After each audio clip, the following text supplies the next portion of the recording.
From the Metro News Center, I'm Tony Downs. Just a couple of stories we'll be covering for you. Arson awareness in the Sunshine State, and we'll have the latest in sports around the state of Florida. Details coming up in 20 minutes. From the Metro News Center, I'm Tony Downs with your K in the Morning 2020 news. State and local fire officials are teaming up for a new campaign against people who burn cars and trucks. There were more than 1,700 arson cases in Florida last year, and more than 300 of them involved vehicles. Julius Hales, who runs the fire marshal's office, says it's tough to get away with it because they have a top-notch forensic labs. They're concerned about more than just arson, as it turns out.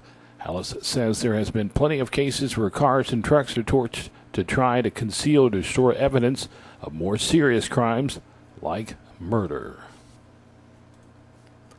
The National Assessment of Educational Progress and ongoing assessment from the National Center for Educational Statistics was released this week.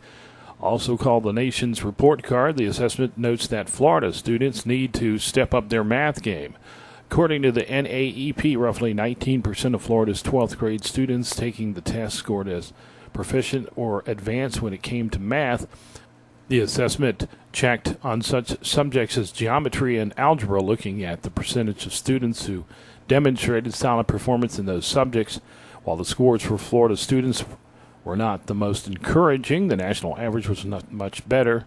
According to the NAEP, the national average for math among 12th graders was 26%. About 36% of Florida's 12th grade students who took the test scored or advanced on the reading portion of the exam. The national percentage for reading was 38%. SeaWorld Orlando's Animal Rescue Team and the Florida Fish and Wildlife Conservation Committee returned Trooper, a male manatee, to the Tomoka River in Ormond Beach. The release comes after the manatees got a rehabilitation at SeaWorld Orlando for the past 9 months. Trooper was rescued by FWC from the Tomoka River on August 31st last year due to a watercraft injury. At the time of the rescue, he had several broken ribs and a collapsed lung.